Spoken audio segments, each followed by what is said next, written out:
আল্লাহ বলছেন, দুনিয়ার মানুষ তোমাদের কাছে ইমানদারের সংজ্ঞা আছে, কিন্তু আমি আল্লাহ তোমাদের জন্য ইমানের একটা সংজ্ঞা দেই। ওয়ামান আরাদাল আখিরা, তোমাদের মধ্যে যারা পরকালকে চাও, ওই দিবসে আল্লাহর কাছ থেকে রিওয়ার্ড চাও, আল্লাহর কাছ থেকে 100% বুঝে নিতে চাও, আল্লাহ বলছেন ওয়াসাআলাহা সাইয়াহা, কেবল মুখে মুখেই বলে না আমি পরকাল চাই, আল্লাহ বিশ্বাস করি, আখিরাত আমার মূল ঠিকানা, মুখের কথা নয়। আল্লাহ বলছেন ওয়াসাআলাহা সাইয়াহা, আর ওই পরকালের জন্য চেষ্টাও করে। আল্লাহ বলছেন আমি ডিক্লার দিলাম তাকে ওয়াহুয়া মুমিন, আল্লাহর দপ্তরে ওই বান্দাটাই বিশ্বাসী হিসাবে লেখা হয়। আল্লাহ রাব্বুল আলামিন কেবল এতটুকুই বলেন নাই, আল্লাহ বলছেন ফাউলাইকা কানা সাইয়ুহুম মাশকুরা,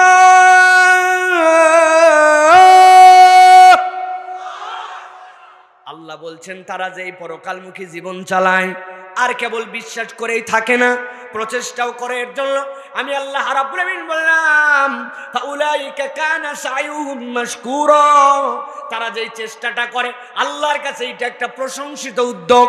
যেই বান্দারা এইরকম জীবন চালায়, আল্লাহ বলছেন আমি জানি সে একটা ভালো জিন্দেগি চালায়। দুনিয়া তো বান্দার লাগবেই লাগবেই, কিন্তু দুনিয়াতে মত্ত হয়ে যায় নাই, দুনিয়াতে ডুবে যায় নাই, দুনিয়ার সীমিত কিছু না পাইলে পাগল হয়ে যায় না, পরকালকে বিনাশ করে দুনিয়া চালায় না।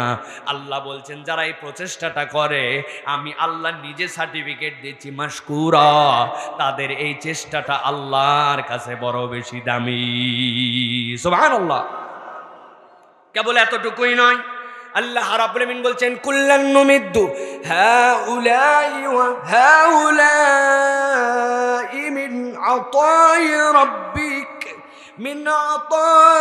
রাব্বিক ওয়া মা কানা আতাউ রাব্বিকা মাহযুরা।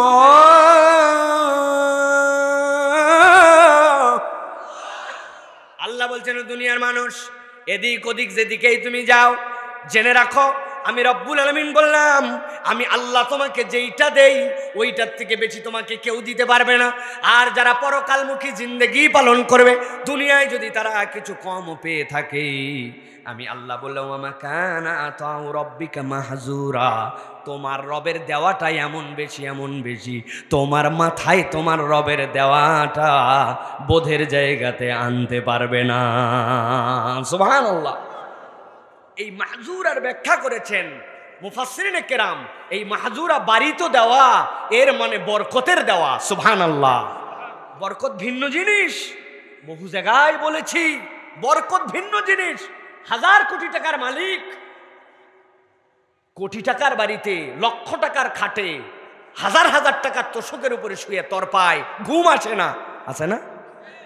কারণ উনার কোম্পানির সামনে ছোট্ট একটু কালো সাইনবোর্ড লাগানো আছে, ভালো করে মানুষ দেখতে পায় না, কিন্তু ঘুষে মাঝে দেখলে দেখা যায় কোম্পানি এত বড়, কিন্তু লেখা আছে অমুক ব্যাংকের কাছে প্রতিষ্ঠানটি দায়বদ্ধ। তার মানে সুদের কারবারে এই ব্যাংকের হাজার হাজার কোটি টাকা ওই ব্যাংকের থেকে নেওয়া আছে। দেখাই মালিক সে, আসল মালিক সে নয়, ঠিক কি না? আর একটা লোক 800 টাকা 1000 টাকা মাত্র কামাই করে, ওই যে কাউরান বাজারে বড় বড় ট্রাক থেকে আপনাদের এলাকায় যে সবজি যায়, সবজি আনলোড করে খায়, ছোট ট্রাকে তোলে। হঠাৎ করে যমুনা সেতু তো জ্যাম, সবজির ট্রাক পৌঁছায় নাই, বেচারি মাথার গামছা খুলে বড় টুকরির মধ্যে এক কোনায় রেখে রাত্রে 3টার সময় রাস্তার আইল্যান্ডে ঘুমায় গেছে। নাক ডাকতেছে, আর পাশ দিয়ে 30 টন 40 টনের ট্রাক চলে যায়, তারপরেও ঘুম ভাঙে না। কি বরকত আপনি বুঝেন নাই? আল্লাহ রাব্বুল আলামিনের দেওয়া শান্তি যে কি শান্তি এইটা বোঝেন নাই। 1000 কোটি টাকার মালিক, সন্তান বখাটে, 2 নম্বর সন্তান গাঁজা খায়, হিরোইন খায়, মদ খায়, বাপের মনে সুখ নাই, আর দিন কামলা করে খায়। 2টা ছেলে মানুষের মতো মানুষ হয়ে গেছে, একটা কোনো রকম চাকরি সুন্দর করে, আরেকটা ছেলে নামাজ কালাম পড়ে, বাপ মার খোঁজ খবর নেয়, চোখটা জুড়ায় যায়। এই সুখ কিনতে পারবেন? আল্লাহ এটাই বলছেন ওয়া মা কানা আতাউ রাব্বিকা মাহযুরা, আল্লাহর দেওয়া সংরক্ষিত এবং বাড়িত। যাকে আল্লাহ দেন তাকে ঠেকানোর কেউ নাই, ঠিক কিনা? এই জন্য প্রিয় ভাইরা জিন্দগিটা পরকালমুখী রাখতে হবে, এটা আমাদের টার্গেট হবে। দুনিয়াহীন নয়, তবে দুনিয়ায় থেকেও যেন পরকালের জিন্দগি থাকে। ব্যবসায়ী দুইজনই 10 টাকা লাভ করে, আরেকজন একটু বেশি লাভ করার ধান্দা করে। একজন মসুরের সাথে দেশি মসুরি, ইন্ডিয়ান মসুরি, চাইনিজ মসুরি সব মিশায় 20-30 টাকা বেশি ফায়দা করে। আরেকজন বলছে না, আমার আল্লাহ না বলছেন আত্তাজিরুল আমিন মা শুহাদাই ওয়াস সিদ্দিকিন, যারা ব্যবসায়ী সৎ হবে আল্লাহ তাদেরকে নবীদের সাথে রাখবেন, সিদ্দিকদের সাথে রাখবেন। রাখ দুনিয়ার 20 টাকা লাভ কম রাখলাম, আমি নবীদের সাথে সিদ্দিকদের সাথে থাকবো।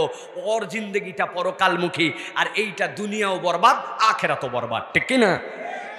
প্রিয় ভাইয়েরা, ভূমিকা শেষ, এবার মূল আলোচনায় প্রবেশ করব। প্রিয় ভাইয়েরা, আপনাদের কাছে আমি কুরআনুল কারীমের সূরা হাদীদের 4টা সূরা থেকে কথা বলবো। এই 4টা সূরার 4টা আয়াতে কারিমা, সর্বোচ্চ 30-35 মিনিট। আর আপনাদের কাছে দুনিয়ার প্রশ্ন আসছে, এই প্রশ্নের মধ্যে থেকে 5-7-10টা প্রশ্নের উত্তর দিব। প্রিয় ভাইয়েরা, আজকে আমরা যে আয়াতে কারিমার থেকে কথা শুনবো, এখানে আল্লাহ রাব্বুল আলামিন বান্দাদের জন্য অনুপম একটা মেসেজ দিয়েছেন, অনুপম বার্তা। তবে সৌন্দর্যটা হচ্ছে এক আয়াতে আল্লাহ শেষ করেন নাই, 3টা আয়াত বলে 4র্থ আয়াতের মধ্যে আল্লাহ দিক নির্দেশনা দিয়েছেন। এমন অনুপম দিক নির্দেশনা যেইটা কোনো বান্দা জীবনে যদি গ্রহণ করে ফেলে, ওই বান্দার জীবনে আর নতুন কোনো ওয়াজই লাগবে না, এই ওয়াজ তার জীবনের জন্য যথেষ্ট হবে। সুবহানাল্লাহ বলেন। প্রিয় ভাইয়েরা, এই জন্য আমি আপনাদের কাছে আরো 40 মিনিট সময় চাই। আছেন আপনারা? মুরব্বীরা না থাকলে হবে, যুবকরা একটা হাত তুলেন তো, কারা কারা আছে? টান টান করে হাত তুলতে হবে, শক্ত করে হাত তোলেন, সোজা 2টা হাত খাড়া করছেন। এবার বুকটা একটু টান দে, বুকের হাড্ডিটা ফুটান। মুরব্বী বাবারা থাকলে একটু হাত তোলেন সোজা করে, শক্ত করে, বেয়াদবি নেবেন না, 2 হাত সোজা করা লাগবে।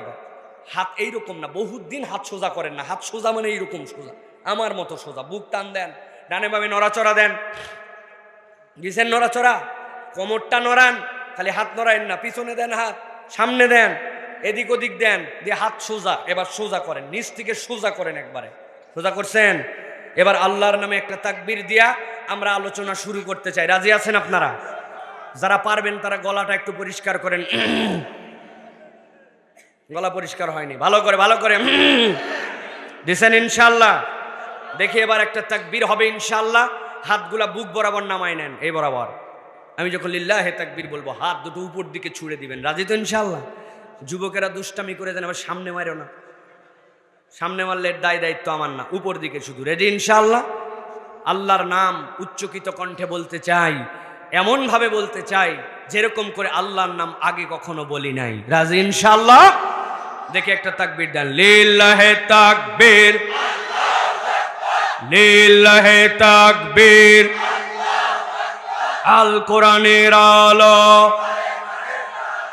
আল হাদিসের আলো, তোমার নেতা আমার নেতা, তোমার নেতা আমার নেতা। লিল্লাহে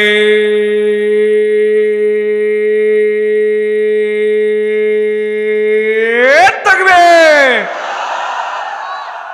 আলহামদুলিল্লাহ। হাত নামান। বিরক্ত হয়েছেন ভাই? রাগ করেননি তো? আল্লাহ কবুল করুক। প্রিয় ভাইরা, তাহলে চলেন আমরা সকলে একযোগে কোরআনুল কারীমের মধ্যে প্রবেশ করব এবং আপনাদের কাছে পয়েন্ট বাই পয়েন্ট বলবো। মুখস্থ রাখবেন 3টা চিত্র, এরপরে আমরা বাকি তাফসীরের সাথে এটাকে রিলেট করব ইনশা। সকলে বলেন ইনশা। সকলে আমার সাথে পড়েন, সকলে বিতাড়িত শয়তান থেকে আশ্রয় প্রার্থনার নিয়তে আমরা সকলে সমস্বরে একসাথে পড়ছি। আউযু বিল্লাহি মিনাশ শাইতানির রাজিম। বিসমিল্লাহির রহমানির রহিম।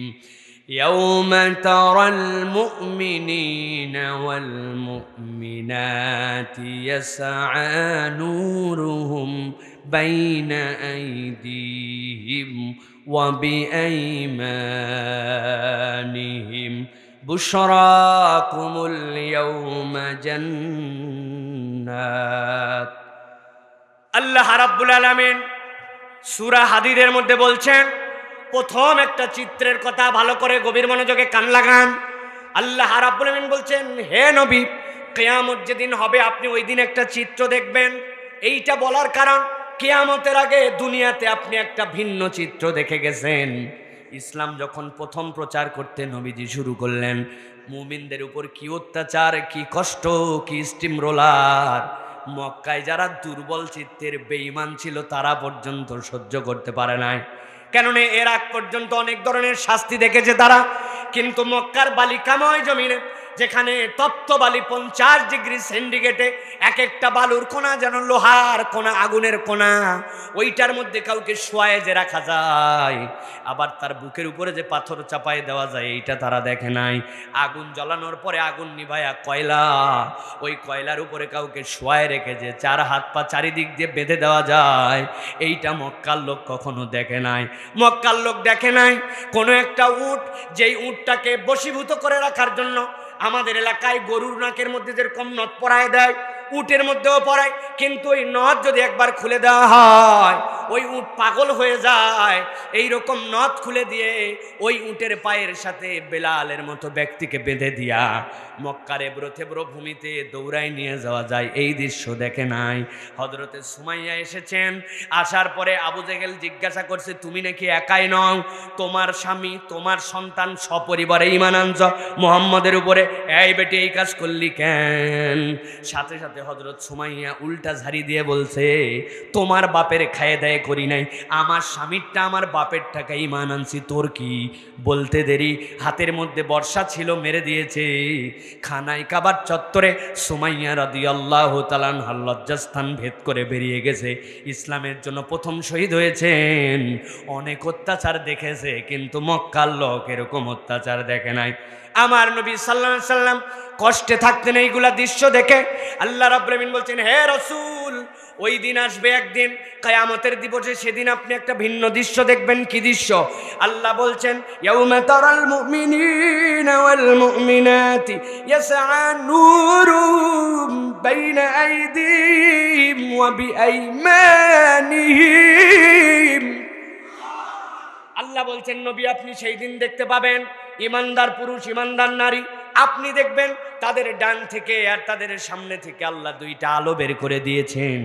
এই আলোর পাওয়ার এমন হবে, এই আলোর প্রজ্বলন এমন হবে যে ইমানদারের ডান অথবা সামনে থেকে আলো আসবে, ওই আলোতে ওই ইমানদার তার জান্নাতকে খুঁজে নিবে। আল্লাহ রাব্বুল আমিন বলছেন, যেই না ইমানদারের সামনে থেকে আর ডান থেকে আলো আসলো, একদল ফেরেশতার সাথে সাথে ময়দানে হাজির হয়ে যাবে। হাজির হয়ে তারা ইমানদারদেরকে বলতে শুরু করবে, বুশরাকুমুল ইয়াউমা জান্নাতুন তাজরি মিন তাহতিহাল আনহারু খালিদিনা ফিহা যালিকা ওয়াল ফাওজুল আযীম।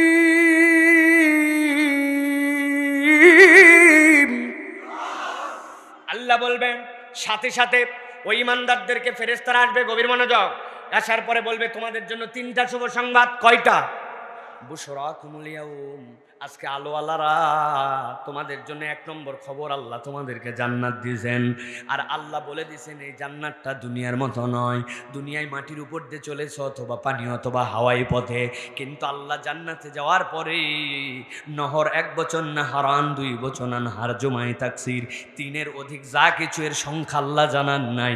হাজার হাজার কোটি কোটি নহর তোমার পায়ের নিচে দিবেন, শাহাদত আঙ্গুলির পাওয়ার বাড়ায় দিবেন, এইটা দিয়ে নড়াবে ইচ্ছা মতো, জান্নাতে পায়ের নিচ দিয়ে তোমার নহর চলতে শুরু করবে। আল্লাহ ওই রকম জান্নাত তোমাকে দিবেন।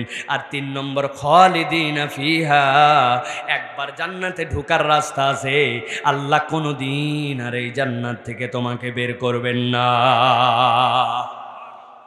আল্লাহ রাব্বুল আমিন বলছেন, সাথে সাথে আমার বান্দাদেরকে বলে দাও, যালিকা ওয়াল ফাওজুল আযীম।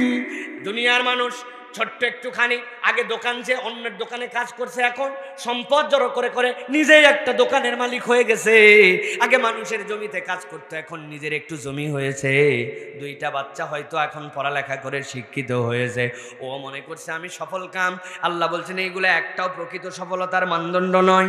আমি আল্লাহ বললাম, যাদের কিয়ামতের দিনে ডান থেকে আর সামনে থেকে আলো, জান্নাতের ঘোষণা, জান্নাতে ঢোকার পরে বের করা হবে না এই বর্ণনা, এইটা একবার যার নসিবে হবে, আমি আমি আল্লাহ সার্টিফিকেট দিলাম চূড়ান্ত সফলতা এইটাই। সুবহানাল্লাহ। তাহলে আমাদের টার্গেট কি দুনিয়া না পরকাল? কথা বলতে হবে, দুনিয়া না পরকাল? ওই পিছনের ভাইয়েরা, আপনার কথা আমি না শুনতে পান, আল্লাহ শুনতেছে, ফেরেশতা শুনতেছে, আপনি সাক্ষ্য দিয়ে বলেন তাহলে আমাদের টার্গেট কি দুনিয়া না পরকাল? আল্লাহ রাব্বুল আলামিন বলছেন কেমন পরকাল? ও আমার বান্দারে, দুনিয়ায় এত টাকা, এত গাড়ি, এত বাড়ি, এত নারী, এত ক্ষমতা করলি, দাপট দিয়ে বলে আমার দল 5 বার ক্ষমতায় ছিল, তোর দল কয়বার? আমার প্রধানমন্ত্রী টানা এত বছর ক্ষমতায় ছিল, আমার টাকা এত, আমার বাড়ি এত। আসিস আমার বাড়িতে, ভাই বেরাদার মিলে 14 লাঠি আমাদের। বোঝেন তো 14 লাঠি মানে 14টা ছেলে বাইরে হয়ে যাবে তার বাড়ির থেকে। আল্লাহ মনে হয় এগুলা জানতেন, জানেন তো অবশ্যই, তবে আমাদের জন্য স্পেশাল করে মনে হয় বলেছেন। আল্লাহ কোরআনে বলছেন ইয়াউমা লা ইয়ানফাউ মালু ওয়ালা বানুন ইল্লা মান আতাল্লাহা বিকলবিন সালিম। ওই দিন আসার পরে তোমার বাহাদুরি, তোমার ক্ষমতা, তোমার দাপট, এগুলো একটাও কাজ দিবে না।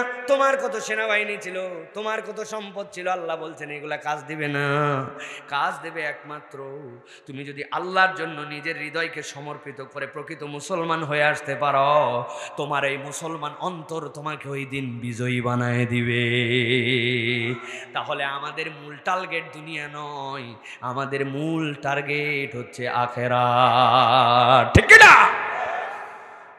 1 নম্বর আয়াত শেষ, ভালো করে মনে রাখবেন। জিজ্ঞাসা করব আবার, কিয়ামতের দিনে নবী দেখতে পাচ্ছেন ইমানদারদের ডান থেকে আর সামনে থেকে আলো, ফেরেশতা এসে ঘোষণা দিল, আল্লাহ বললেন এরা সফল কাম। এই পর্যন্ত বুঝছেন? যে বুঝেন নাই হাত তুলেন, আবার বুঝাবো। বুঝছেন?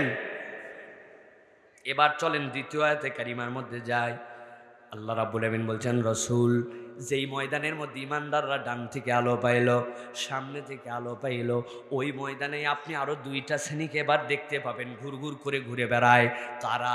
আল্লাহ কোরআনুল কারীমের মধ্যে বলছেন ইয়াউমা ইয়াকুলুল মুনাফিকুনা ওয়াল মুনাফিকাতু লিল্লাযীনা আমানু যুরুনা নাকতাবিস মিন নূরিকুম قيل ارجعوا وراءكم فالتمسوا نورا।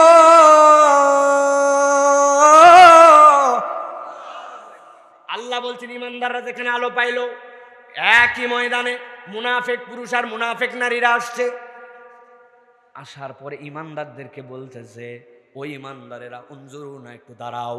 ইমানদারদের তো আলো পায়ে কোনো সময় নাই হাতে, আমরা জান্নাতের দিকে দৌড় লাগাইছি। বলতেছে একটু দাঁড়াও, একটু দাঁড়াও, উনজুরুনা। ইমানদাররা পিছনে তাকায় বলবে কি ব্যাপার, আমাদেরকে কেন অপেক্ষা করতে বলো, কি দুঃখে আমরা এখানে দাঁড়াবো? বলে একটুখানি তোমাদের সহযোগিতা দরকার। নাকতাবিস মিন নূরিকুম, তোমাদের এত আলো, এত আলো, সামনে আলো, ডানে আলো, যার আলো একবারে কম, তারও বিদ্যাঙ্গুলির আলো, ওইটা কখনো জ্বলে আর কখনো বন্ধ হয়, কিন্তু ওই আলো দিয়ে জান্নাতের রাস্তা ধরছো। কিন্তু আলোর একটা বৈশিষ্ট্য, যার আলো দিয়ে সেই কেবল দেখতে পায়, পাসওয়ার্ড লাগানো আলো, এই আলো দিয়ে তো অন্যরা রাস্তা দেখতে পায় না। তোমরা একটু অপেক্ষা করো, তোমাদের থেকে অল্প একটুখানি আলো চাই। কতটুকু আলো চাই? কত বলেন? কতটুকু? উদ্দেশ্য আছে জিজ্ঞাসা করার, কতটুকু? অল্প। আল্লাহ কোরআনের ভাষায় বলছেন নাকতাবিস মিন নূরিকুম। ইকতিবাস মানে কি? ইকতিবাস মানে আপনার একটা বন্ধু কারেন্ট চলে গেছে তার পড়ালেখার ঘরে, হঠাৎ করে দিয়া সালাই জ্বলায়, একটা মোমবাতি জ্বলায় দিছে, পাশের রুমেও কারেন্ট নাই, সে তার মোমবাতি নিয়ে দৌড়ে আসছে, দোস্ত আমার ম্যাচ নাই, আমার গ্যাস লাইট নাই, তোর মোমবাতির থেকে একটু আলো নিব। বলছে খবরদার, আমার আলোর থেকে তুই আলো নিবি না, আমার আলোর থেকে যদি আলো নিস তাহলে আমার মোমবাতির আলো কমে যাবে। ঠিক কিনা? কে? মোমবাতির আলোর থেকে আলো নিলে, কুপিবাতির আলোর থেকে আলো নিলে আলো কমবে। মুনাফিকরা বলতেছে কতটুকু নিব? নাকতাবিস মিন নূরিকুম, তোমাদের থেকে অল্প একটুখানি আলো নেব। ইমানদাররা কি বলবে জানেন? যেই না বলছে তোমাদের থেকে একটু আলো চাই, একটু দাঁড়াও ভাই, দুনিয়ায় কোনোদিন ঝাড়ি দিয়ে কথা বলে নাই। ইমানদার আচরণে ভদ্র হবে, এটা ইমানদারের পরিচয়। কিন্তু ওই দিন গরম দিয়ে বলবে কিলাইর জুয়ারাকুম ফালতামিসু নূরা, ডিস্টার্ব করবি না বললাম। এখানে কোনো আলো পাওয়া যায় না, এই আলো এখান থেকে কামাই করে আনি নাই, এই আলো দুনিয়ার থেকে নিয়ে আসা লাগছে। যদি আলো পেতে চাও দুনিয়ায় চলে যাও। বুঝে থাকলে উত্তর দেন মাথা খাটায়া। কিয়ামতের ময়দান থেকে ঝাড়ি মারছে দুনিয়ায় চলে যাও, দুনিয়ায় কি আবার ফেরত আসা যাবে ভাই? হ্যাঁ, পিছন থেকে বলেন ফেরত আসা যাবে। কিন্তু ইমানদাররা কি বলছে? ইমানদাররা বলছে এই আলো এই ময়দানের কামাই নয়। আমরা তো দেখতে পাচ্ছি এই ময়দানে আলো পাইলে তো কামাই এই ময়দানের নয় কেন? মাঝে মাঝে আমি উদাহরণ দেই, আমার এই মোবাইল, আপনাদেরও মোবাইল আছে, আলো জ্বলছে দেখতে পান। অনেকেই বলে এটা মোবাইলের আলো। আমি বলি আপনি বলছেন এক কথায় মোবাইলের আলো, কিন্তু প্রকৃতার্থে মোবাইলের আলো এটা নয়। এই ফোনের ভিতরে 5000 মিলিঅ্যাম্পের একটা ব্যাটারি আছে, এইটার একটা ডাটা কেবল আছে, মাথায় একটা অ্যাডাপ্টার আছে। যেই না ব্যাটারি কানতে শুরু করছে মোবাইল, ওই যে বললাম 10%-এর নিচে, আপনি লাগাই দিয়েছেন সকেটের মধ্যে, সুইচ চাপ দিয়েছেন, পিডিবি কারেন্ট সাপ্লাই দিছিল, অ্যাডাপ্টার দিয়ে ওই চার্জিং পয়েন্টের মধ্যে ব্যাটারি জড়ো হয়েছিল, ওই আলো আপনি জ্বলান।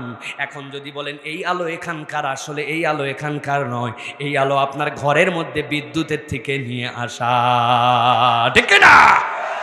আল্লাহ রাব্বুল আলামিন বলছেন মুনাফিকদের কি ইমানদাররা সাথে সাথে বলবে কিলাইরিজিউ ওয়ারাকুম ফালতামিসু নূরা, এই আলো এখানকার নয়, এই আলো দুনিয়ার থেকে কামাই করে আনা লাগছে। যদি আলো পেতে চাও গো ব্যাক টু দুনিয়া, দুনিয়ায় চলে যাও। ওরাও বলবে ঠিক আছে ভাই, রাস্তা দেখায় দেওয়ার জন্য থ্যাংক ইউ, আমরা দুনিয়ায় চললাম।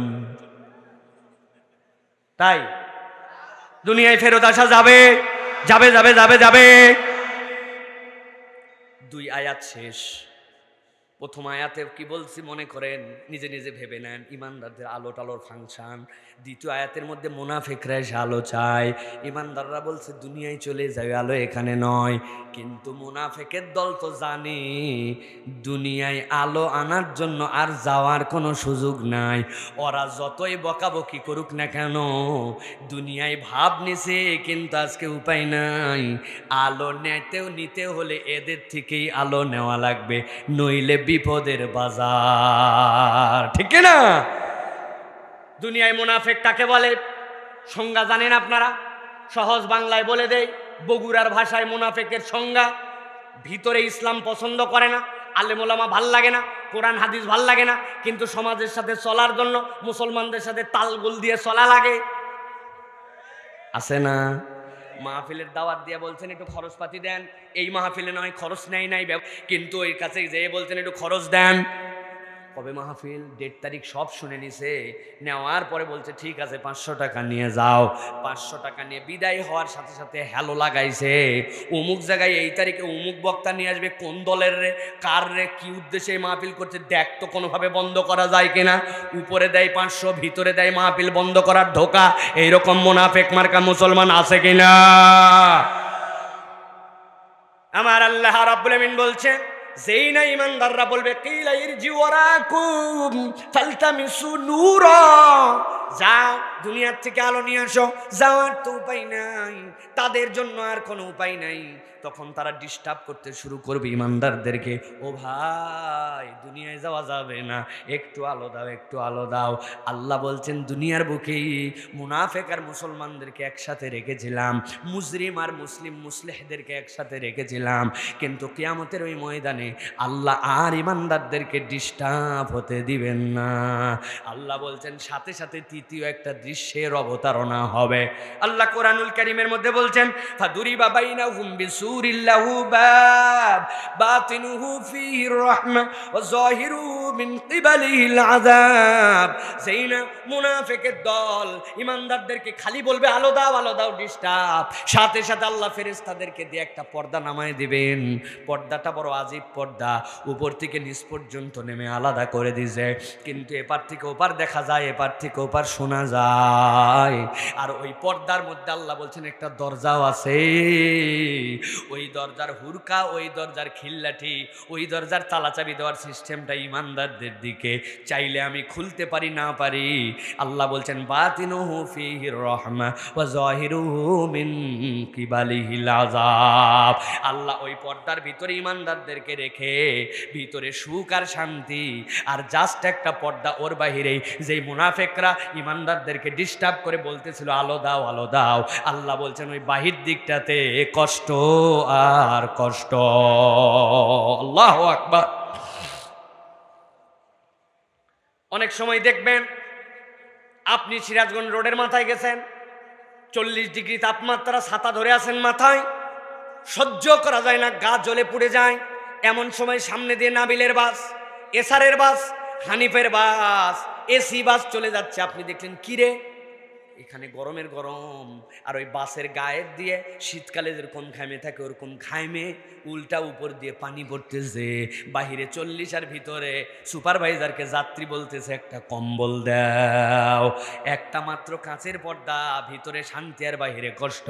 দেখছেন কিনা? আল্লাহ বলছেন ইমানদারদেরকে আল্লাহ এরকম আনন্দে দিয়া, এবার মুনাফিকরা কষ্টে আর কষ্টে। আমার বলা 3টা যে পরিবেশ পরিস্থিতি, এইটা বলা শেষ।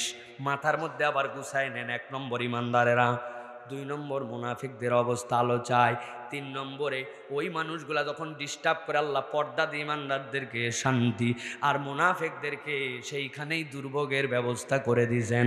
আল্লাহ বলছেন এবার আসো কনক্লুশনে, এবার আসো ফাইনাল চিত্র দেখার জন্য। আল্লাহ বলছেন যেই না ওই মুনাফিকরা আর আলো পায় না, আবার ইমানদারদের কাছে যাইতেও পারে না, আবার কষ্টের মধ্যেও আছে, তখন যত মুনাফিকের পুরুষ আর নারী সবগুলা পর্দার সামনে কাতার দিয়ে দাঁড়ায় যাবে, লাইনে লাইন হয়ে দাঁড়ায় যাবে। আল্লাহ বলছেন লাইন লাইন হয়ে দাঁড়ায় তারা একযোগে সমস্বরে চিৎকার করে কেবল একটা কথা জিজ্ঞাসা করবে। আল্লাহ বলছেন ইউলাদুনাহুম আলাম নাকুম মাআকুম। সব মুনাফিক দাঁড়ায়া ইমানদারদেরকে বলতেছে তোমাদের কাছে আলোর অভাব নাই, আমাদের কাছে আলো নাই, একটু আলো চাইলাম বললে ঝাড়ি দিয়া দুনিয়ায় চলে যাও। জানি দুনিয়ায় যাওয়া যাবে না, এখন তোমাদেরকে যখন একটু বেশি ডিস্টার্ব করছি মধ্যে পর্দা দিয়ে দিলে। একটা কথা কেবল তোমরা আমাদেরকে বলো ভাই, কি কথা? যাদের সাথে তোমরা এই ব্যবহার করতেছো, এই কষ্ট দিচ্ছ, তারা তোমাদের কাছে জিজ্ঞাসা করে ইউনাদুনাহুম আলাম নাকুম মাআকুম, দুনিয়াতে আমরা কি একসাথেই ছিলাম না? আমাদেরকে কি তোমরা চিনতে পারতেছো না? কে এই কথা জিজ্ঞাসা করবে? জোরে বলেন কে? কাদের কাছে? আরে বলেন আমাদের কাছে বলেন, আমরা তো ইমানদার, ঠিক কিনা? একটু কনফিডেন্স আনেন নিজের মধ্যে। আমরা কি মুনাফিক? ইমানদার। মুনাফিকরা বলতেছে ইউনাদুনাহুম আলাম নাকুম মাআকুম, আমাদেরকে কি চিনতেছো না? এই আচর ব্যবহার করার কারণ কি? ইমানদাররা উত্তর দিবে সাথে সাথে ক্বালু বালা, বলো কি, তোমরা কি মনে করছো তোমাদেরকে চিনতে পারি নাই? তোমাদের বাপ দাদা 14 গোষ্ঠীকে চিনছি, আল্লাহ চিনাইছে, চিনেই না তোমাদের সাথেই ব্যবহার করতেছি। আল্লাহু আকবার। আল্লাহ রাব্বুল আমিন এবার বলছেন চমৎকার কথা, ইমানদারদের সেখানেও আখলাকের পরিচয় দিচ্ছেন। আল্লাহ বলছেন তারা আলো চাইলো, আলো পাইল না। জিজ্ঞাসা করলো চিনো কিনা? ইমানদাররা বলে হ্যাঁ চিনি। ক্বালু বালা, আয়াত নাই কিন্তু ভাবে বোঝা যায় তোমাদের এত আলো, একটু চাইলাম দিলে না, দুনিয়ায় যাওয়ার হুমকি দেখালে, বিরক্ত করলাম পর্দা দিয়ে দিলে, জিজ্ঞাসা করলাম চিনো কিনা, অচিনা লোকে নয় না দাও, চিনো কিনা, স্বীকার করলে চিনো, তাহলে একটু আলো দিলে সমস্যা কোথায়? কে? আল্লাহ এবার উত্তর দিচ্ছেন। এই উত্তরটাই হচ্ছে আমাদের জন্য আজকের দীক্ষা এবং শিক্ষা, আজকের তাফসীরের মূল প্রতিপাদ্য। আল্লাহ বলছেন ইমানদাররা তাদেরকে বলে দাও ওয়ালাকিন্নাকুম ফাতানতুম আনফুসাকুম وتربستم وارتبتم وغرتكم الأماني حتى جاء أمر الله وغركم بالله الغرور। আল্লাহ বলছেন ইমানদারেরা ওরা আলো চাইল, দেওয়া সম্ভব নয়, এই আলো দুনিয়ার থেকে কামাই করে আনতে হয়েছে। ইমানদাররা আজকে তাদেরকে বলে দাও, তোমরা আজকের ময়দানে যে আলো পাইলে না, আমরা আল্লাহর পক্ষ থেকে তোমাদেরকে জানাই, দুনিয়াতে তোমাদের 4টা দোষ ছিল। কয়টা? সবার মুখে বলতে হবে কয়টা। হাত রেডি করেন, এরকম করে নিচে হাত নিচে রাখেন, যেই বলবো কয়টা সবাইকে হাত তোলা লাগবে। কয়টা? ইমানদাররা আলো হারানোর কারণ বলে দিবে কয়টা।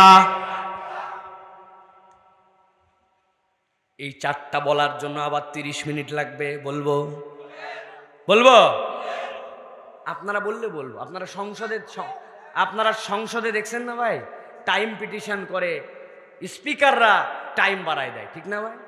তা আমি এই জায়গাতে সাধারণ, আর আপনারা হচ্ছেন আমার স্পিকার। মজা করে অনেক সময় বলি সংসদে, এখন তো সংসদ আর শোনাটোনা হয় না, এখন সংসদ হয় কি হয় না তাই জানি না, যাই হোক, কিন্তু সংসদ আগে শুনতাম যে বিরোধী দলের যারা থাকে তাদের কাজ হচ্ছে সরকারের চূড়ান্ত সমালোচনা করা, আর সরকারের কাজ হচ্ছে খালি তাদের প্রশংসা করা, তাই না ভাই? এখন সরকারের একজন দলীয় এমপি সাহেব বিরাট প্রশংসা করে ইরিপাম লাগায়া নামছে মনে করেন। বিরোধী দলের এবার উঠছে, উঠার পরে উনি খালি কোনো কথাবার্তা, উনি কোনো উন্নয়নই দেখতে পায় না। কারণ একজনের চোখে উন্নয়নের চশমা, আরেকজন অনুন্নয়ন। এটা কোনো ইনসাফ নয়। প্রত্যেক গভর্নমেন্ট, প্রত্যেক মানুষের ভালো মন্দ মিলায় মানুষ। আপনি সমালোচনা করলে একেবারে বাপদাদা 14 গোষ্ঠী বাদ দিয়ে দিলেন, কিছুই বললেন না। আবার একজন খালি কোনো দোষই দেখতে পারলো না, খালি গুণই দেখতে পারলো, এটা হয় না, ঠিক কি না? কিন্তু সরকার দলীয় স্পিকার বিরোধী দলের পার্লামেন্টেরিয়ান, উনি বক্তব্য দিচ্ছে, এমন দেওয়া দিচ্ছে সরকারকে তুলাধুনা, সময় 5 মিনিট, কিন্তু উনার বলা শেষ হয় নাই। এখন 5 মিনিট পার হওয়ার পরে স্পিকার কি বলে? স্পিকার বলে আপনার কথা সংক্ষেপ করেন, কথা কিন্তু সংক্ষেপ করেন। ও কে শুনে কার কথা বলেই যাচ্ছে, বহুবার বলার পরে যখন শোনে না, স্পিকারের হাতে দেখবেন সুন্দর সুইচ থাকে, আস্তে করে চাপ দিয়া বন্ধ করে দিছে মাইক। ইনি তো আর জানে না মাইক বন্ধ, ইনি তখনও চোটায়ে যাচ্ছে। খানিকক্ষণ পরে থেকে শব্দ হয় না, বেকায়দায় বসে পড়ছে, ঠিক না ভাই? এখন আপনারা হচ্ছেন স্পিকার, আপনারা টাইম বৃদ্ধি করবেন, আমি বলবো ইনশাল্লাহ। তাহলে ইমানদাররা মুনাফিকদেরকে ওই দিনে তাদের ওই বিপর্যয়ের কয়টা কারণ বলছে আল্লাহ রাব্বুল আলামিন? এই 4টা কারণ বান্দাদের জন্য কোরআনুল কারীমের মধ্যে বলছেন। আল্লাহ রাব্বুল আলামিন বলছেন, খেয়াল করেন, ইমানদাররা বলতেছে আলাম নাকুম মাকুম ক্বালু বালা ওয়ালাকিন্নাকুম ফাতানতুম আনফুসাকুম। তোমাদের 1 নম্বর অপরাধ, এই মুনাফিকের দল, দুনিয়ার বুকে তোমাদের 1 নম্বর অপরাধ, তোমরা নিজেরাই নিজেদেরকে এমন পরীক্ষার মধ্যে ফেলেছিলে যেই পরীক্ষা আল্লাহ করেন নাই, তোমরা নিজেরাই নিজেদেরকে সেই পরীক্ষার মধ্যে ডুবায় রেখেছিলে। এরকম পরীক্ষা কোরআন হাদিসের ব্যাখ্যা অনুযায়ী 2 ধরনের। একটা পরীক্ষা সহবতের, আর একটা পরীক্ষা হচ্ছে আকীদার। আল্লাহ রাব্বুল আলামিন আপনাকে সৎ মানুষের সাথে ঘুরতে বলছেন। এমন আপনার একটা বন্ধু, যেই বন্ধু প্রথম দিন আপনার সাথে চলতে চলতে যখন সিগারেট ধরাইছে মুখে, আপনি সিগারেটের গন্ধে খুব খুব করে কাশতে কাশতে অবস্থা খারাপ, বলছেন দোস্ত তুই ফাঁকে যায় বিড়ি টানবি, আমি বিড়ির গন্ধ সহ্য করতে পারি না। 1 দিন 2 দিন 3 দিন 10 দিন ওই বন্ধুর সাথে চলাচল করার পরে যেই বন্ধু বিড়ির গন্ধ সহ্য করতে পারত না, এখন ওই বন্ধু বিড়ি ধরানোর পরে এই দোস্তই প্রথমেই বলে তোর পরে কিন্তু আমি ফার্স্ট কল। আল্লাহ আপনাকে এই পরীক্ষা তো দিয়েছিলেন না, আপনি খারাপ মানুষের সাথে মিশে নিজেকে নিজে খারাপ করে ফেলেছেন। আল্লাহ বলছেন এই পরীক্ষা মুনাফিকদের জীবনেও ছিল। মুনাফিকরা ইসলাম দেখতো, সব দেখতো, আল্লাহ তো তাদেরকে মুনাফিক হতে বলেন নাই। আপনার দিল আপনার মুখ এক করে ফেললেই হতো, কিন্তু আপনার তকদির খারাপ, নসিব খারাপ, আপনি চক্রান্তে পড়ে ভিতরে ইসলাম ভালো লাগে না, আল্লাহর বিধান আপনার পছন্দ হয় না, কিন্তু মুসলমান সমাজে থাকার কারণে বেকায়দায় আপনাকে মানতে হয়। আল্লাহ বলছেন এই পরীক্ষা আল্লাহ দেয় নাই, তুমি নিজেই নিজেকে পরীক্ষায় ফেলেছিলে, ঠিক না? এটা 1 নম্বর। আর 2 নম্বর আকীদার ঝামেলা। সেটা কি? আল্লাহ রাব্বুল আমিনের সাথে যদি আপনি শিরিক করেন, এই শিরিক আল্লাহ আপনাকে করতে বলেন নাই। আপনি বলবেন কিয়ামতের দিনে যাওয়ার পর আল্লাহ আমি বুঝি নাই, অমুক হুজুর বলছিল, তুমুকে বলছিল, দে একটা মান্নত দে অমুক মাজারে, ওই জায়গায় একটু যাই দোয়া করলে কি হয়, কবরে আল্লাহর ওলি শুয়ে আছে, ওখানে একটু চাইলেই কি ঝামেলা, গলার মধ্যে একটা তাবিজ লটকাইছে, হাতের মধ্যে সুতা, অমুক বাবা তমুক বাবা। আছে না? আল্লাহ আপনাকে এইগুলার বোঝ দেয় নাই। আল্লাহ বলছিলেন ইন্নাশ শিরকা লা যুলমুন আযীম, তুমি তোমার রব ছাড়া কারো কাছে চাইতে পারো না। নামাজে দাঁড়ায়া কিছু না বললেও বলেছিলেন ইয়াকা নাবুদু ওয়া ইয়াকা নাস্তাঈন। সেই বান্দা আল্লাহর কাছে যায় যদি বলে আল্লাহ বুঝি নাই, আল্লাহ বলবেন তোর জন্য ডবল বাটাম। বলবেন হুজুর সমস্যা কোথায়, একটু ভালো করে বোঝেন। সূক্ষ্ম কথা। আবু জেহেলকে জিজ্ঞাসা করে যাই, আবু জেহেল লাতুজ্জামানাতের কাছে কেন যাও, কিছু দিতে পারেন? কিচ্ছু দিতে পারে না তো যাও কেন? বলে লাতুজ্জামানাতেরা আল্লাহর উমুক পয়গম্বর, তুমুক অলি, তুমুক ফেরেশতার প্রতিকৃতি, কিছুই পারে না। তবে আল্লাহর প্রিয়, ওরে দিলে ও দিতে পারে না, আল্লাহকে বলে দেয়, আল্লাহ দেয়, তবে ওর মাধ্যম দিয়া। আল্লাহ কোরআনে বলছেন লিয়াতাকাররাবুনা ইলাল্লাহি যুলফা।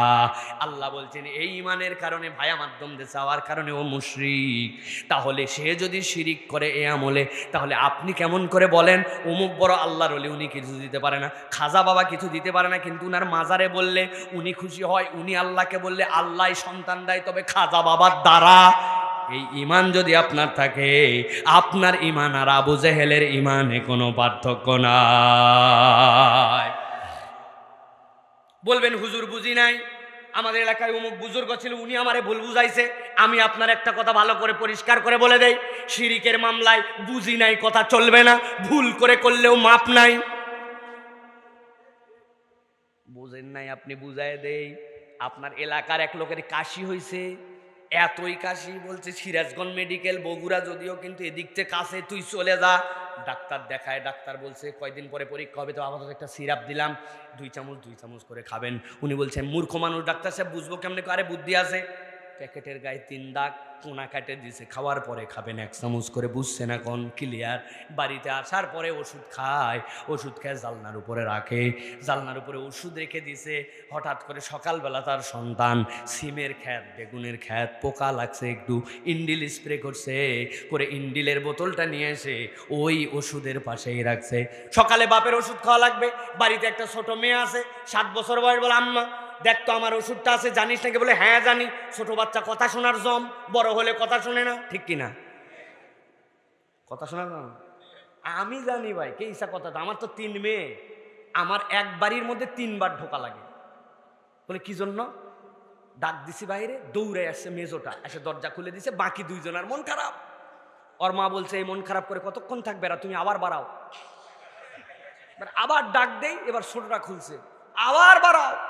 এরপর বড়টা, আরে এদের দরজা খোলার ঠেলায় আমার প্রত্যেক দিন 3 বার ঢোকা লাগে বাড়িতে। এখন ওই মেয়েকে বলছে মা 1 চামচ ওষুধ নিয়ে পারবি নাকি? মাসুম বাচ্চা, ছোট বাচ্চা, দৌড়াই চলে গেছে, বুঝতে পারে নাই। 2 বোতল পাশাপাশি ইন্ডিলের বোতল থেকে 2 চামচ কৌটা শয়নে দিছে। বাপ কাশতে কাশতে খেয়াল না করে ঢক করে মারে দেওয়ার পরে বুঝতে, গন্ধ শুনে এটা তো বিষ। বুঝে থাকলে বলেন তো, ওই বাচ্চাটার দেওয়া ওই বিষ যদি ঢক করে 2 চামচ মেরে দেয়, পেটে চলে যায়, তাহলে বিষ কাজ করবে না করবে না? ঠিকঠাক মতো উত্তর দেন, করবে না করবে না? কিভাবে কাজ করবে? না বুঝে খাইছে, মূর্খ মানুষ, মাসুম বাচ্চা দিছে, তাও কাজ করবে। প্রিয় ভাইয়েরা ভালো করে বোঝেন, উমুক হুজুগের কথায় আমি উমুক দরবার শরীফ 18 রশি 11 রশি 12 শরীফ 13 রশিতে চলে গেছিলাম, বুঝি নাই জন্য সিজদা মেরে দিছিলাম, বুঝি নাই জন্য মান্নত লাগাইছিলাম। আল্লাহ বললেন এইগুলা একটাও বোঝাবুঝি চলবে না। আমি আল্লাহ তোমাদেরকে জানালাম ওয়ালাকিন্নাকুম ফাতানতুম আনফুসাকুম, এই পরীক্ষা আল্লাহ দেয় নাই। আল্লাহ তোমার একটা আকল দিয়েছিল, তুমি আকল খাটাও নাই কেন? যেই পরীক্ষা আল্লাহ দেয় নাই, ওই পরীক্ষায় নিজেকে নিজে ফেলার কারণে কিয়ামতের ময়দানে আলো পাওয়া যাবে না, ঠিক কি না? 1 নম্বর এইটা মনে রাখেন, সংক্ষেপ করে বলি। 2 নম্বরে আল্লাহ রাব্বুল আমিন বলছেন তোমাদের 2 নম্বর অপরাধ ছিল তারাব্বাসতুম, তোমাদের মধ্যে দীর্ঘসূত্রিতার রোগ ছিল। কিসের রোগ? দীর্ঘসূত্রিতার। দীর্ঘসূত্রিতা মানে কি? আপনি অপেক্ষা করাইছেন আর অপেক্ষা করাইছেন, আল্লাহর দিকে আসার ক্ষেত্রে যাই বলা হোক না কেন, আপনার একটা অজুহাত ছিল, অজুহাতের নাম হচ্ছে মিস্টার অপেক্ষা। এই পিচ্ছি, চলো বাবা, আসরের আজান হয়ে গেছে, ইমাম সাহেব হাত ধরছে, নামাজে চলো। জিজ্ঞাসা করছে, হুজুর আজকে কি বার? বলছে মঙ্গলবার, বুধবার, বৃহস্পতিবার, জুম্মার দিন থেকে হুজুর নামাজ ধরছি না ধরছি দেখেন, আর যদি ছাড়ি। কিরে তোর বুধ কোথায় গেল, বৃহস্পতি কোথায় গেল, তুই জুম্মা ঠেললি কেন? আছে না? এই জুম্মা ঠেলতে ঠেলতে জীবন বরবাদ হয়ে যায়, তারপরেও তার জুম্মা হাতে পায় না। এই রকম মুসলমান আছে কিনা?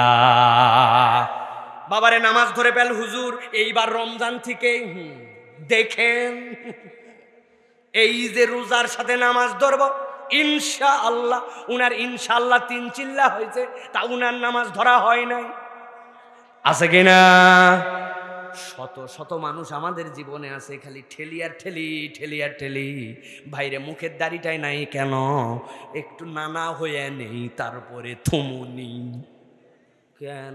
আল্লাহর নবী যে সারা জীবন নানা হওয়ার আগের থেকে দাঁড়িয়ে রাখলো, পৃথিবীর সব পয়গম্বর দাঁড়িয়ে রাখলো, আপনার সমস্যা কোথায়? সমস্যা ওনার মিষ্টার অপেক্ষা। আল্লাহ বলছেন সমস্যা নাই, কিয়ামতের দিনে আলো হারানোর এইটা তোমার কারণ হবে। ঠিক না? ব্যবসায়ী সাহেব চিটারি বাটপারি করে, দুনিয়ার লোক ধরতে না পারলে উনি ধরতে পারে। আবার এত বড় দাড়ি অনেকে রেখে দিছে। সন্ধ্যার সময় বলছে ওনার কর্মচারীকে, বাবারে মসুর দেশিও আছে, ইন্ডিয়ানও আছে, চাইনিজও আছে। দেশিটা বেচলে 60 টাকা লাভ হয়, ইন্ডিয়ানটা বেচলে 11, চাইনিজটা বেচলে 18। তিনটায় মিশ দে 10 কেজি 10 কেজি করে, তাহলে পর্তা হয়ে ঘরে আমার 20 করে আসে যাবে। কর্মচারী সুন্দর করে সব রেডি করছে, সকালবেলা দোকান খুলছে, আবার এত বড় দাড়িও রাখছে। সকালবেলা দোকান খুলে দাড়ি ঝাড়তেছে, দাড়ির পানি। এই মুহূর্তে একজন এসে বলছে মসুর ডাল হবে নাকি? হবে মানে সামনে। চিন্তা করছে যে ইসা দাড়ি ধারা ধারতেছে, দেশি মসুর কোথায় পাই না পাই, নিতে চাইছিলাম 1 কেজি, দে ভাই 2.5 কেজি। নিয়ে চলে গেছে। আপনি দাড়ি দিয়ে যে ধোকা দিয়ে দিলেন, তাহলে দাড়ি না রাখলেও বিপদ, আবার দাড়ি রেখে ধোকা দিলেও সমস্যা আছে কিনা? বলবে হুজুর এই জন্যই তো দাড়ি রাখি না।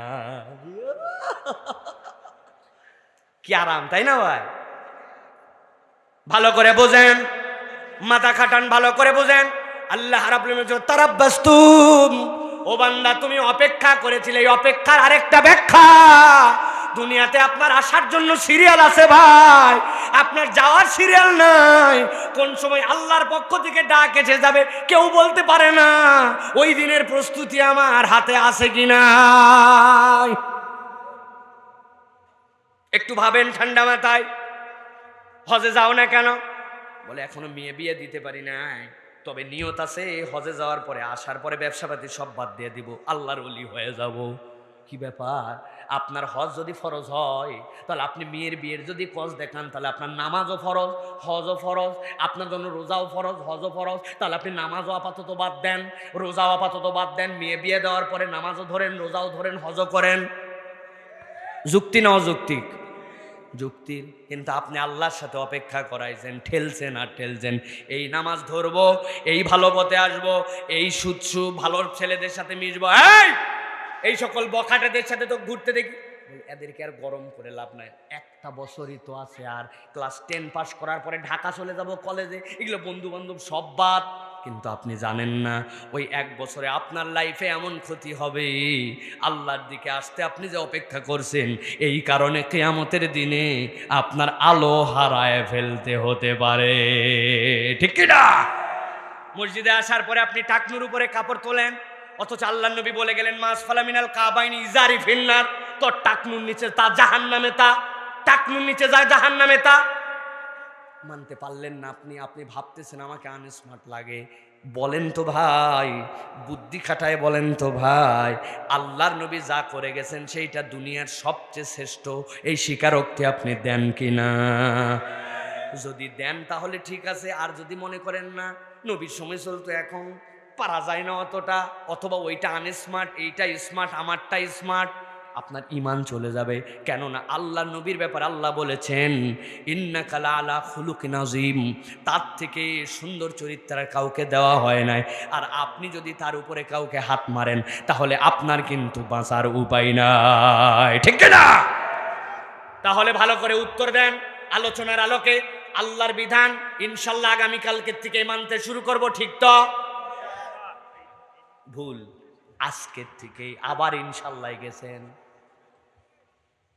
আল্লাহর হুকুম আজকের থেকে মানা লাগবে। তাহলে 2 নম্বর অপরাধকে অপেক্ষা করা।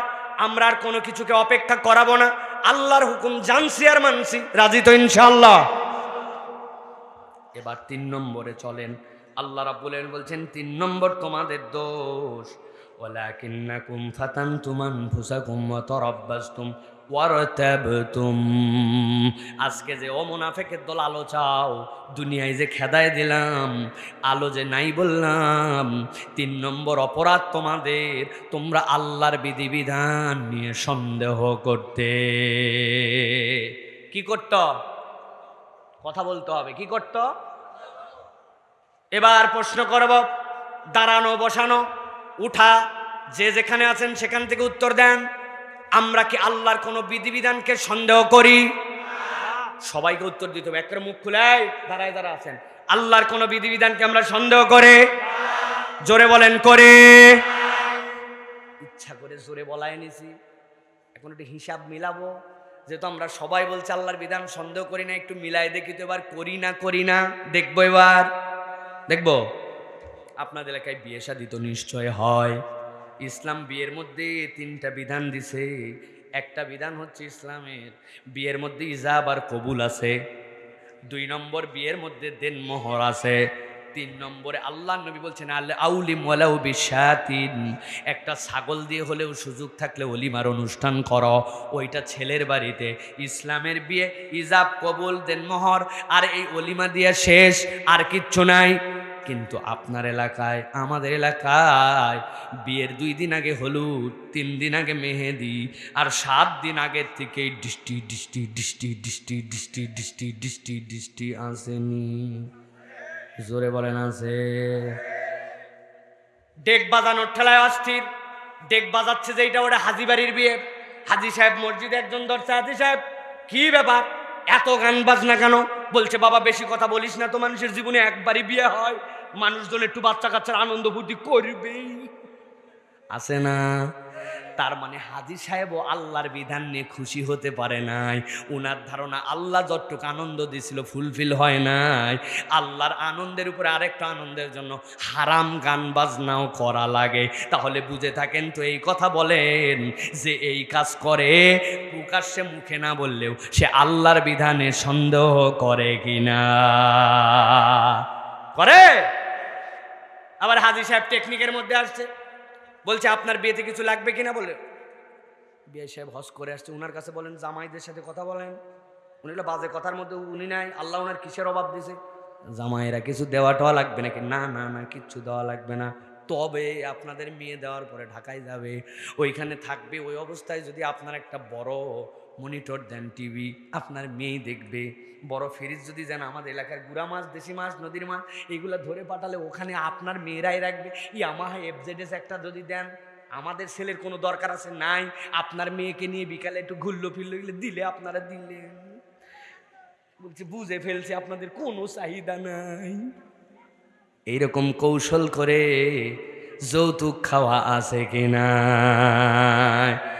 এটা আসতে বলেন, এলাকায় নাই, তাই না?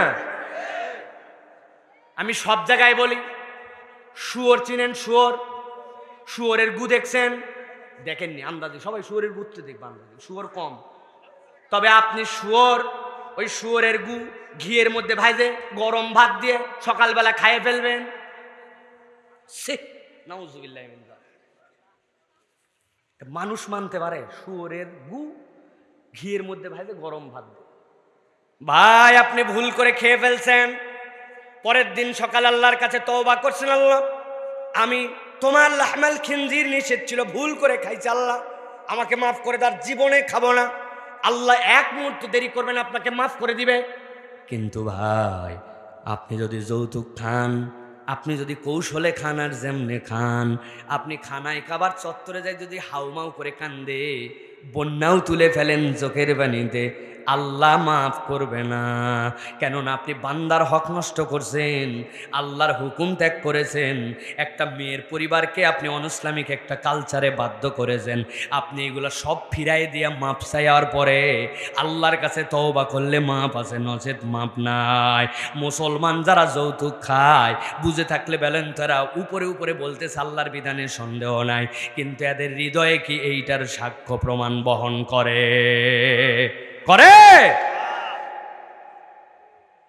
ব্যবসায়ী ভাইয়েরা, সুদে টাকা খাটাবেন না, সুদে ঋণ নিবেন না।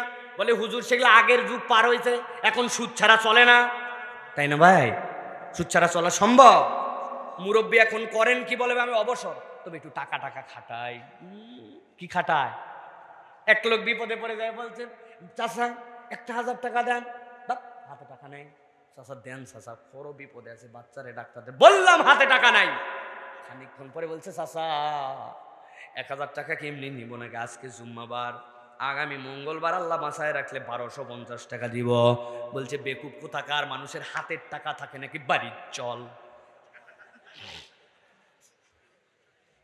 বাড়িতে নিয়ে চলে গেছে, 1000 টাকা দিছে, দিয়ে আবার বলছে লাগলে আরো বল, আল্লাহর দয়ে তোর চাষিও ব্যবসা করে, তবে যা করবি তাড়াতাড়ি কর, মাগরিবের আজান হচ্ছে, সময় নাই, জামাতে নামাজ ধরা লাগবে।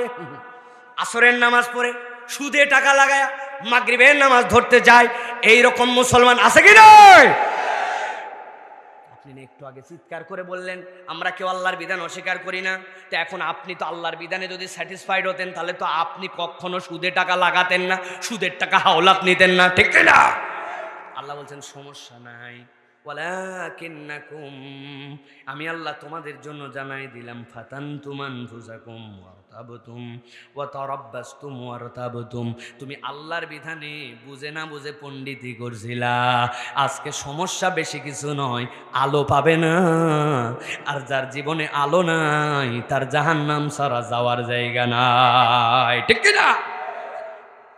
অতি আবেগের পণ্ডিতেরা মহিলার আওয়াজ শোনে, মহিলা বোরখা পরে, সুন্দর হাত মোজা পা মোজা, কিন্তু 18 বছরে একটা তার সাথে নিয়ে যাচ্ছে মশারির কাপড় লাগায়া। কি ব্যাপার, এটা কি? আমার মেয়ে। দোয়া করেন একটা ভালো জায়গায় যেন বিয়ে হয়, হুজুরের কাছে দোয়া চাইছে।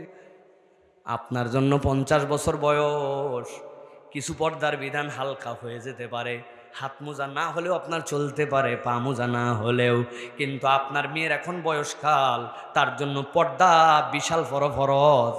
মা আপনার মেয়েটা পর্দা করে না কেন? কয় হুজুর আর বলেন না, আমিও বিয়ের পরে পর্দা ধরছি, আল্লাহ চাই তো আমার মেয়েও বিয়ের পরে পর্দা ধরবে।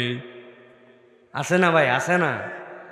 আহারে, বেশি ডাবায় বললে উল্টাপাল্টা কথা বলে। আরবের আবহাওয়া একরকম ছিল, ওইখানে পর্দা লাগতো, এখানে আর লাগে না, এটা জীবন্ত টেন্ট মনে হয়।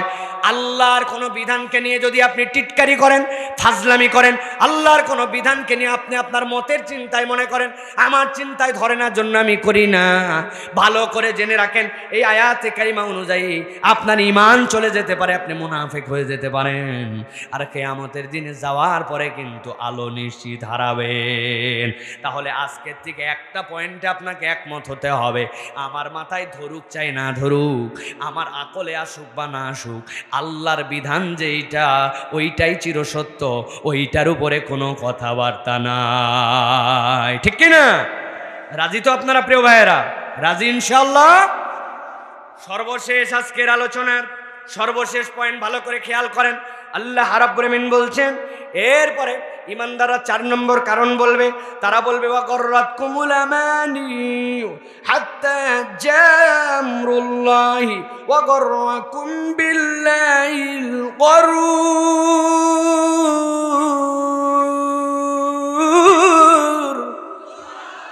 আল্লাহ বলছেন 4 নম্বর, শয়তান তোমাদের চোখের মধ্যে মরিচিকা লাগাইছিল, আল্লাহর ব্যাপারে মিথ্যা ধোকায় তোমাদেরকে ফেলেছিল, সে বুঝাইছিল আল্লাহর পথে চললে সব সময় সবকিছু পারা যায় না ভাই। আল্লাহর পথে চললে, ব্যবসা ঠিকঠাক মতো করলে ভাই পারা যায় না ভাই, যে সমাজ যে অবস্থা ভাই পারা যায় না ভাই, বলে না? আল্লাহ ঠিক এই কথাটাই বলছেন, ওয়া গররাকুম বিল্লাহিল গরুর। আল্লাহর ব্যাপারে মরিচিকা, আল্লাহর বিধানের ব্যাপারে তোমার ব্যাপারে মরিচিকা লাগায় দিছে শয়তান। আল্লাহর ব্যাপারে গাফেল এমন বানাইছে, তুমি বিশ্বাস করতে শুরু করেছো আসলে আমাদের সমাজের জন্য আল্লাহর সব বিধান খাটে না। কে? অথচ ভালো করে একটু বুঝলে বুঝবেন, আল্লাহর বিধান আল্লাহর বিধানের জায়গায় ঠিক আছে, আল্লাহর বিধানের সমস্যা নাই, সমস্যা আপনার আমার অন্তরে, ঠিক না? ঠিক যত জোরে বলছেন একটা উদাহরণ দিলে ক্লিয়ার হবে। আজকের শেষ উদাহরণ, শেষ কথা ভালো করে বোঝেন। ছোটবেলায় আমি আব্বার সাথে ঈদগাহে গেছি, ঈদের নামাজ পড়ে ফেরার সময় বেলুনওয়ালার কাছে, আপনাদের এলাকায় আছে কিনা, আমাদের এলাকায় বেলুনওয়ালা আছে, আছে, বাঁশি বিক্রি করে, ঘূর্ণি বিক্রি করে, আসে না? ওই ঘূর্ণি বিক্রিওয়ালাদের কাছে একটা চশমা পাওয়া যাইতো, 2 টাকা দাম।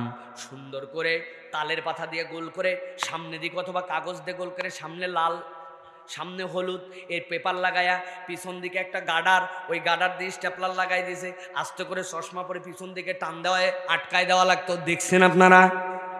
আব্বাকে বলছে বেটা চশমা কিনে দেওয়াই লাগবে, 2 টাকা দে। আব্বা একটা আমাকে লাল চশমা কিনে দিয়েছে, আমি টান দিয়ে চোখের মধ্যে পরে পিছন দিকে দিছি গার্ডার আটকায়া। উপর দিকে তাকায় দেখে আসমান লাল, নিচে তাকায় দেখে আব্বা লাল, বাড়িতে এসে দেখি আম্মা লাল, ভাত লাল, পোলাও লাল, সব লাল। আম্মাকে আসার পরে ধরছি, মা আপনাকে একটা আমাকে চশমা কিনে দেওয়া লাগে। আরে তোমার আব্বা একটু আগে আবার কিসে? দেওয়াই লাগবে, কারণ আমার লালের মজা শেষ, এখন হলুদ।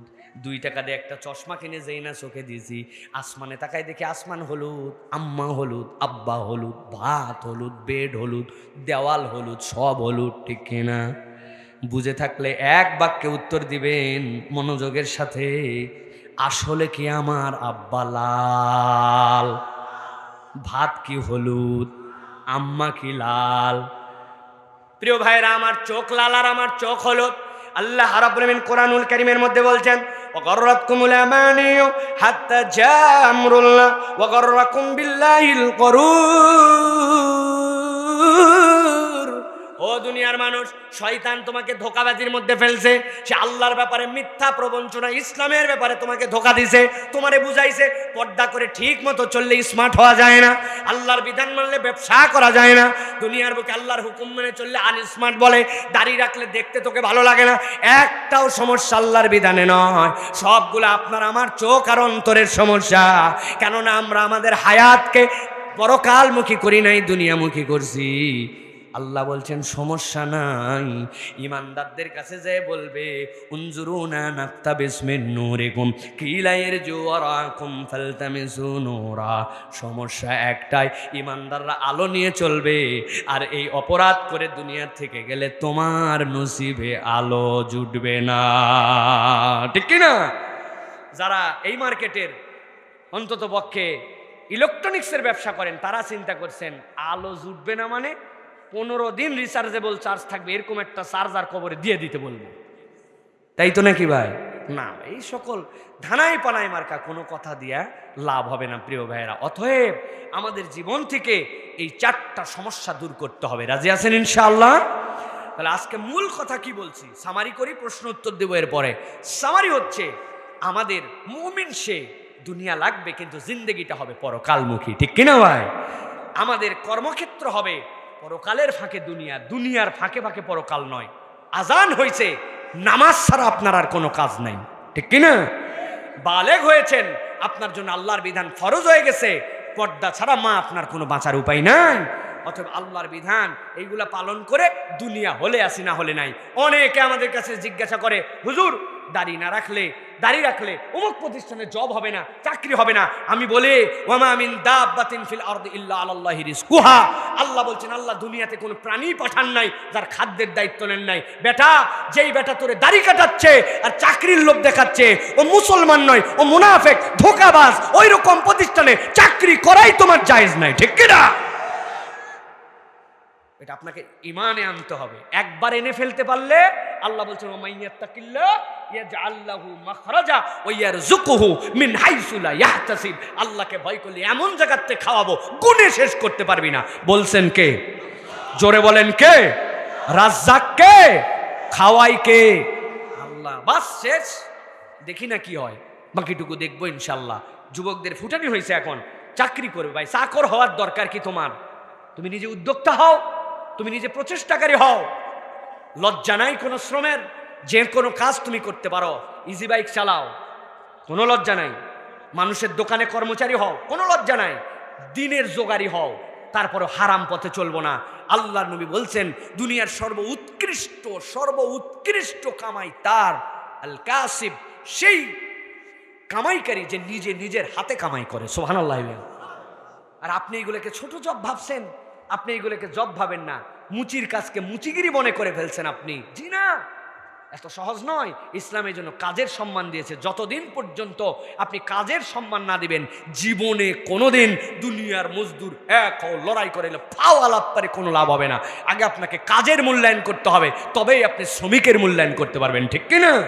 পৃথিবীতে এমন কোনো পয়গম্বর নাই আল্লাহ যাদেরকে দিয়া উটের মেষের পাল চড়াই না, ভেড়া চড়াইছে মুহাম্মদ মুস্তাফা সাল্লাল্লাহু আলাইহি সাল্লাম। আপনি আমি কোন সার? আমরা কাজ খুঁজে পাই না, আমরা কোনো রকম, আমরা খালি চাকরির ধান্দায় আছি। হাজার হাজার টাকা চাকরির আবেদনে খরচ করে, এই টাকা বিনিয়োগ করলে ওই বেচারি 50টা মুরগি পালন করে স্বাবলম্বী হয়ে যেত, ঠিক কিনা? অতএব মুসলমান হবে কর্মমুখী, আল্লাহমুখী। তাহলে 4টা অপরাধ। 1 নম্বরটা কি বলতে পারবেন? নিজেই নিজেকে পরীক্ষায় ফেলছে, ভুলে গেছেন? বাড়িতে নিয়ে যেতে হবে তো। 2 নম্বর তারাব্বাস্তুম, অপেক্ষা করাইছি, করবনি, ধরবনি, এই হলো নামাজ ধরবো, মিথ্যা ছেড়ে দিবনি, বিয়ের পরেতে ভালো হবনি, এই হবনি টবনি এইগুলা বা আল্লাহর দিকে আপনাকে তৎক্ষণাৎ ফিরতে হবে। 3 নম্বরে আপনি আপনার জীবনে কখনো আল্লাহর কোনো বিধান নিয়ে কথা বলতে পারবেন না, কোনো কথা নাই। আল্লাহর বিধান শেষ। সামি'না ওয়া আতা'না, শুনলাম আর মানলাম, পারি নাই, ওজোর খাইয়াছে, কিন্তু এটা নিয়ে আপত্তি নাই। আপত্তি করে বুদ্ধি খাটালে আপনার বিপদের বিপদ। 4 নম্বরে আল্লাহর ব্যাপারে আপনাকে শয়তান প্রবঞ্চনা দিবে, বিধান মানা যায় না, হুকুমে আসা যায় না, নানান ধরনের অজুহাত দিবে। এইগুলো একটাও আপনার জীবনে প্রায়োরিটি দেওয়া যাবে না। আপনাকে আল্লাহর দিকে ফেরত আসতে হবে। যদি আমরা এই আমল করি, ইনশাআল্লাহ আল্লাহ মাফ করার জন্যই কিয়ামত হয় নাই, মুসলমান মুনাফিক পার্থক্য হয় নাই। অথচ আজকের দিনে আপনাদের এই মাহফিল আল্লাহ আলোচনা শুনাই দিল কেন? ফেল যেন কেউ না করে, সবাই যেন পাশ করে। বলেন আল্লাহুম্মা আমিন। আল্লাহ আমাদেরকে কবুল করবেন, আল্লাহুম্মা আমিন।